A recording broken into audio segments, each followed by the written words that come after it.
Good evening, good evening, guys. It's me, Juju, coming to you guys live from my living room on this Tuesday evening. I know you are not accustomed to seeing me on a Tuesday evening, but there are a couple of things going on that I felt like I needed to talk about. And, first of all, I don't know if you all have seen it or not, but Senator Cory Booker, Democratic senator from New Jersey, has been on the floor of the Senate for the last 23 and a half hours, nonstop, talking about the impact of the Trump administration on America and the negative impact. So he is going for the record, and ironically, the record is held by former Senator, of course, we know racist, what's the man's name from? Oh, I want to call him something that is not correct. Whatever his name was, but anyway, he's the Louisiana senator. But he filibustered for like 24 hours and 19 minutes, and that was in 1959, and he was doing it to protest the Civil Rights Act. He didn't want a Civil Rights Act to be signed into law.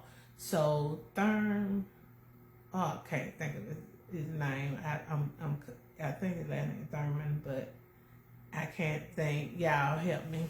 But anyway, so Cory Booker is in his 23rd hour of filibustering.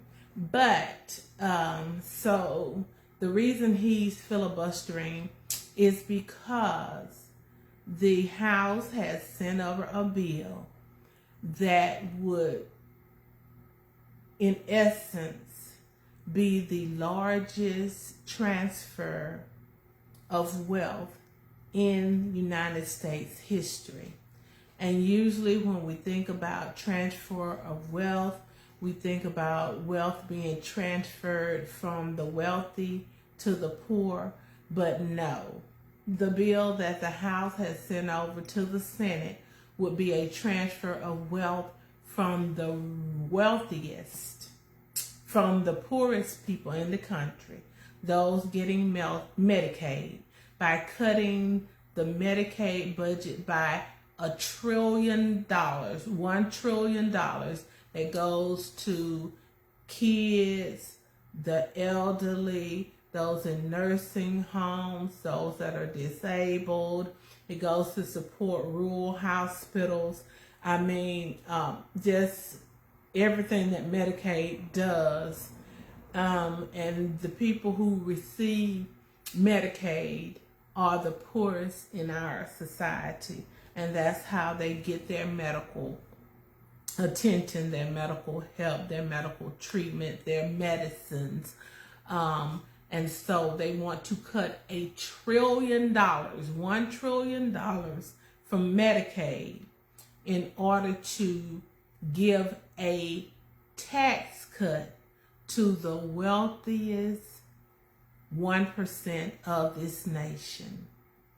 Okay, and like I said, that would represent the largest transfer of wealth in this country's history. And it would be a transfer from the poorest people in the nation to the wealthiest people in the nation. And so that is why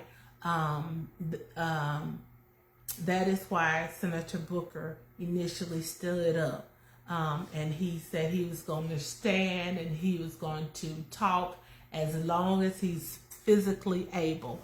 And it's been over 23 hours now, and he's nearing the record.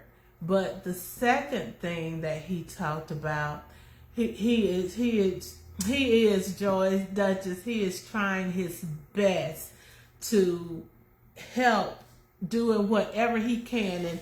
And you know, in the show Sunday, I asked was Democrats doing enough to push back against the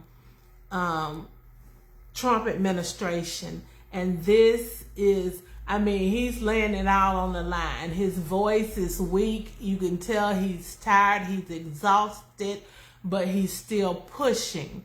And so I applaud his efforts to do that. And then the other thing that he was talking about was in this mass deportation where they took these Venezuelan gang members to this prison in El Salvador. They know now for a fact that they have taken at least one person who had a legal status here in the United States. He had a do not deport order.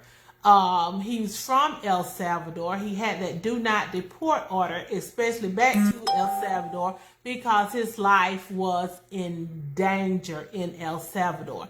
They now know that they have taken this man to this prison in El Salvador. And when the question is asked, what are you going to do about it?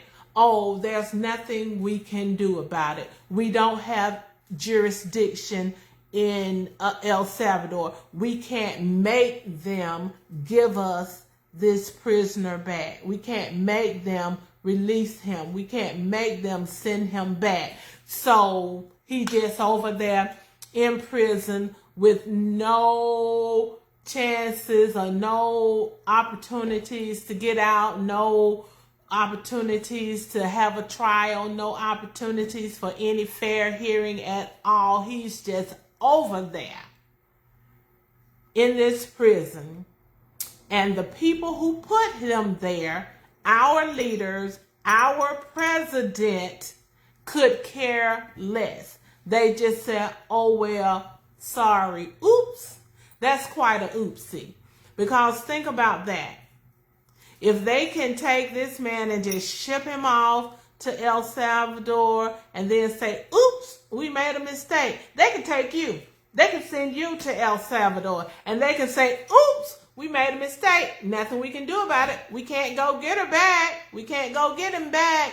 He's just over there. Sorry. That is the reality, guys, of what this administration is doing. That is the reality. I need all of us to wake up, wake up, wake up. Wake up. We are living in some very dangerous times. We are living in very dangerous times. We got to wake up. Time for sleeping is over. Time for inaction is over. If they can take this man and send him to the prison, no due process, and then say, oops, we made a mistake. He shouldn't have gone, but we can't get him back. They can take you. So anyway, we want to continue. I want you guys to continue to watch and root on Cory Booker as he attempts to break this record that was made by this racist. So we really want to root him on, hope he breaks this record. But we don't just want to root him on saying break the record. We want to figure out he's laying everything he got on the line. He's leaving it all on the field. What can we do to fight for our rights? He's fighting for our rights. He's fighting for our democracy. He's fighting for our government. And he's fighting with all he has. So figure out what you can do. Write your congressperson. Make sure you're participating in these economic boycotts. They work. Make sure that you are voting, registering people to vote, getting out there, letting them know how important their vote is. Let them know we can't afford to sit out not one election. Also, if you have an opportunity to protest, do so. Make sure you're doing it legally. Make sure you're doing it safely. Make sure you're doing it without any kind of violence or anything like that. Peacefully protest. But do whatever you can do to make your voices be heard, to let your people in government, your congressmen, your senators, your president, all of them know that no, we will not go back. We will not be turned into an autocracy or we will not have a dictator or a king. We will not stand for it. We all have to stand now and fight together. If we all unify, if we all fight together, we will win the victory. All right, so I thank you guys for dropping by. Please share this because I want people to know. I'm trying to keep you aware of what this administration is really doing. All right, so I'll talk to y'all later. I'm gonna go finish cheering Cory Booker on. You guys do the same. Have an awesome night. I am Juju, that mountain moving giant slayer. I always walk by faith, inspire hope, and show love. Until I talk to you guys next time, maybe tomorrow, maybe Sunday. But until next time, I wish you all much love and many blessings. Good night.